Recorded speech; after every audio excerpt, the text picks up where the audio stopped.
Olá, pessoal!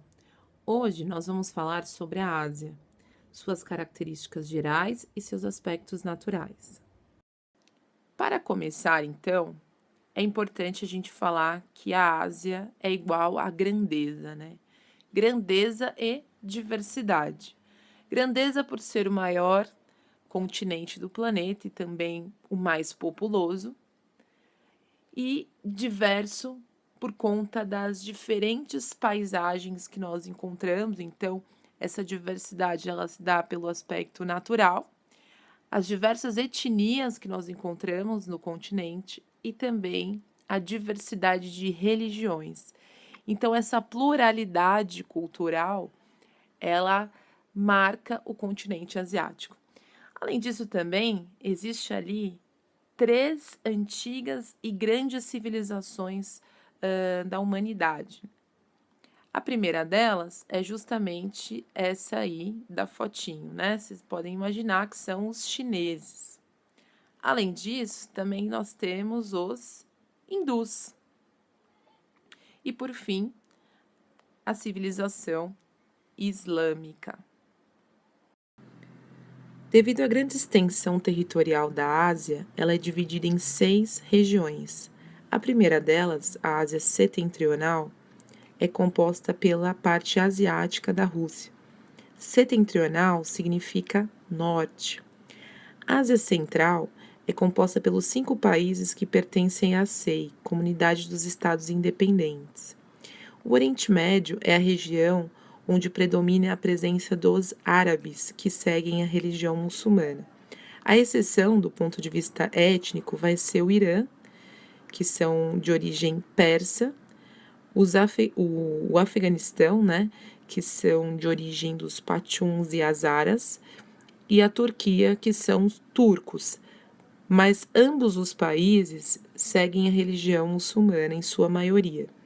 A exceção maior vai ser Israel, pois a sua origem étnica está ligada aos hebreus e a religião predominante nesse país é a religião judaica. Temos também a Ásia Meridional, que também pode ser chamada de Ásia do Sul, né? Então, meridional, sul, setentrional, o norte, que nós destacamos aqui principalmente a Índia. O Sudeste Asiático, né, que tem bastante ilhas, né, que formam essa parte da Ásia, e o Extremo Oriente, que é bem conhecido no mundo ocidental, principalmente graças ao Japão e à China. Assim como nós falamos lá no começo da aula, né, que a diversidade marca o continente asiático, nós observamos isso claramente nos seus aspectos físicos, iniciando pelo relevo. Olha só, a gente encontra desde áreas muito altas até áreas abaixo do nível do mar. Agora a gente vai destacar aqui alguns pontos desse relevo asiático. Eu vou começar justamente pelo mais famoso, que é a Cordilheira do Himalaia, que é a maior cadeia de montanhas do mundo, né, e as montanhas mais altas do planeta. Vamos ver como é que foi esse processo de formação. Para isso eu coloquei essa animação, para justamente vocês compreenderem melhor essa formação. Então, a Índia, que estava aqui atrelada à África, vai fazer esse movimento, né? Lógico que não foi tão rápido assim, né? A gente está falando de milhões de anos, mas esse movimento que nós chamamos de movimento convergente de placas tectônicas e vai colidir com a placa euroasiática. O resultado dessa movimentação é justamente a formação de uma cadeia de montanhas. E nela nós encontramos o pico do Everest, que é o pico mais alto do mundo, né? Com 8.848 metros de altitude. Então, é por isso que o Himalaia acaba se destacando, sendo um lugar tão diferente do restante da Terra. Um outro lugar também que a gente vai destacar são os planaltos da Mongólia e o planalto da China. Além disso, as planícies geladas da Sibéria, né, que ficam congeladas a maior parte do ano, os desertos de Gobi e os desertos da Arábia. Esse eu também fui buscar aqui uma foto melhor para vocês entenderem. Então, a Arábia Saudita, né, que é justamente o país que contempla a maior parte desse deserto, até por isso o nome, essa imagem de satélite fica claro como essa paisagem domina o país. Outro ponto também é justamente o Mar Morto, que se encontra aqui nessa região entre Israel e a Jordânia. E o Mar Morto ele se destaca por ser a maior depressão absoluta do mundo. Ou seja, a depressão, aquela que está abaixo do nível do mar, né? Nós temos a depressão relativa, que é uma área que está abaixo do seu entorno, mas ainda assim acima do nível do mar. E a depressão absoluta, essa que nós temos aí como exemplo, o Mar Morto, que está abaixo do nível do mar. Como vocês podem observar, a gente tem muitas unidades de relevo, né? Não dá para ficar falando de todas, a ideia também nem é essa. Mas tem alguns aqui que a gente acaba destacando.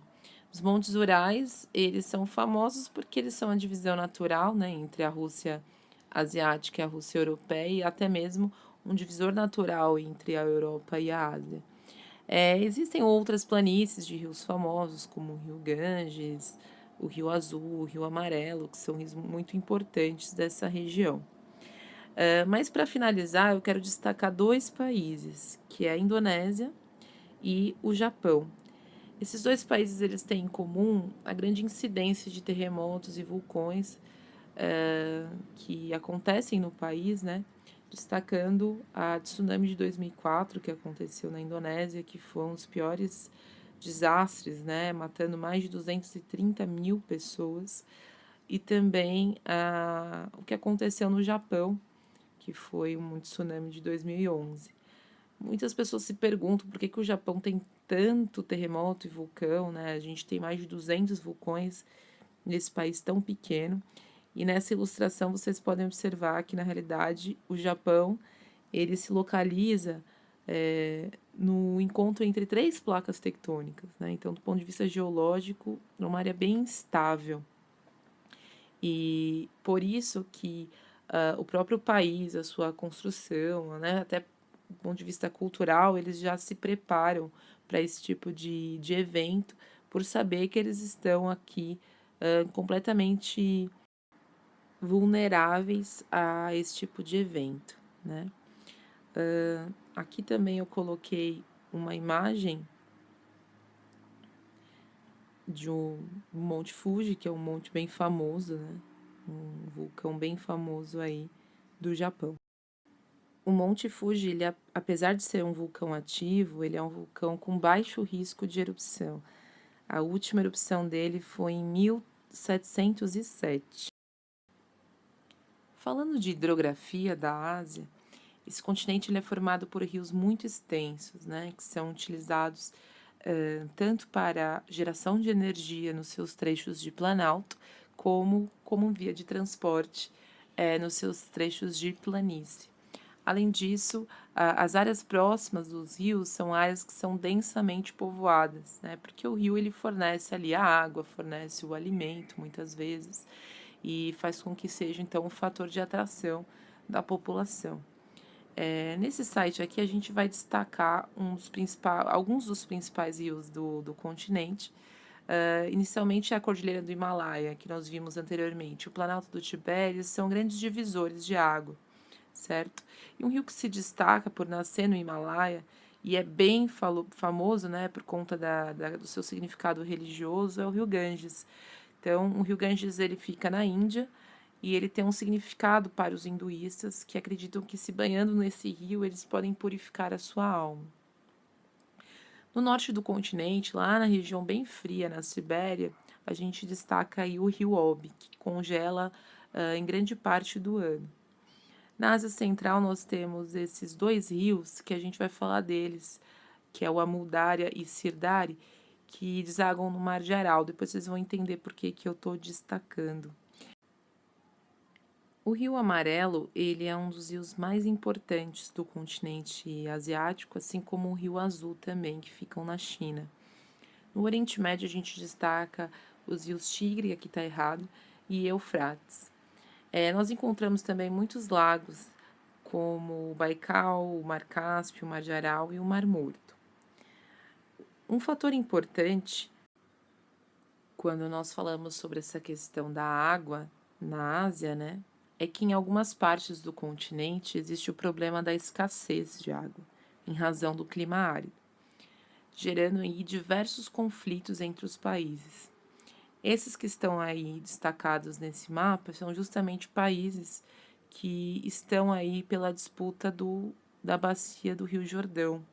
Então, essa é uma área bem árida do Oriente Médio, na qual a água é um fator de disputa entre esses países. Para nós que vivemos em um país tão rico, né, do ponto de vista hídrico, com tanta abundância de água, de rios, água subterrânea, é uma coisa tão distante da realidade, mas há algum tempo nós já temos a água sendo disputada aí, sendo um dos motivos de conflito.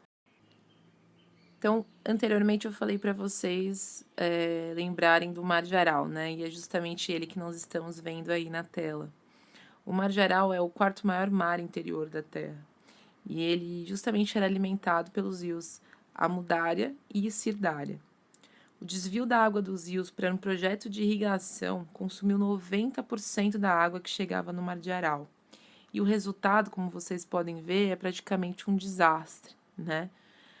Além, praticamente secou, né? O Mar de Aral. Você tem aí um problema que o sal dobrou, a indústria pesqueira que dependia dessa região e empregava aí mais de 60 mil pessoas acabou. Além do desaparecimento de espécies de peixes, os animais que viviam ao entorno, né, eles diminuíram drasticamente. Então foi uma grande tragédia ambiental aí ocasionada por um projeto, né, de irrigação. Por isso é tão importante a gente discutir algumas coisas que são feitas também no nosso país, como por exemplo a transposição do rio, quais são as consequências disso? São lugares diferentes, mas que talvez tenham consequências muito parecidas. Esse rio que eu estou falando é justamente o Rio São Francisco, que nasce ali na Serra da Canastra e corre em direção à região Nordeste. E para finalizar aí os fatores naturais da Ásia, né, a gente vai falar sobre o clima e a vegetação. Como vocês podem ver, a Ásia ela tem uma grande diversidade, mais uma vez a palavra diversidade aparecendo, né, de tipos climáticos. Isso acontece devido à sua extensão latitudinal, né? Como o continente ele pega desde a linha do Equador até o Círculo Polar Ártico, você tem praticamente todos os tipos de clima que nós temos no mundo, né? E se a gente pudesse destacar aqui, em termos de extensão territorial que esse clima consegue atingir, a gente vai destacar justamente o clima continental, né, temperado continental, e o clima desértico. Mas lembrem que essas áreas, por exemplo, em roxo, são as áreas que nós vimos anteriormente, que são áreas montanhosas, que formam ali, né, que tem o seu tipo climático determinado e sua paisagem muito bem específica. Se o clima é diversificado, logo também as paisagens vegetais também são. Então, nós temos na Ásia praticamente todos os tipos de vegetação que nós encontramos no planeta, certo? E para relembrar vocês, né, eu acabei trazendo aqui, destaquei alguns que estão presentes. Então, o primeiro deles é justamente a tundra. A tundra é a paisagem que nós encontramos no clima polar, então nas áreas mais frias do planeta, durante a maior parte do ano, nós encontramos esse tipo de paisagem. A segunda é justamente a taiga, que se caracteriza pelo fato de ser uma floresta homogênea, né, pela família dos pinheiros ou das coníferas, que são árvores que se adaptam a climas frios. Essa paisagem específica é da região da Sibéria. Uma outra paisagem importante da Ásia, né, é justamente os desertos, que nós encontramos em grande parte do continente. Essa foto ela está localizada justamente no deserto da Arábia, na Arábia Saudita. E ao entorno desses desertos nós temos os estepes, que são essa paisagem muito parecida com as pradarias, mas um pouco mais áridas, e elas ficam aí ao entorno dos grandes desertos da Ásia. E por fim, nós temos uma floresta tropical, essa imagem é do Vietnã, uma floresta bem parecida com a nossa Amazônia, né, de clima equatorial, quente, úmida, com grande diversidade de plantas e animais. Então, só para retomar, olha a diversidade de paisagens que nós encontramos num mesmo continente. Então é isso, pessoal. Eu espero que vocês tenham entendido. Eu sei que é muita informação, porque é um continente muito grande, né? Mas eu tentei destacar aí os pontos mais importantes até para o nosso conhecimento geral. Então, até a próxima e um grande abraço.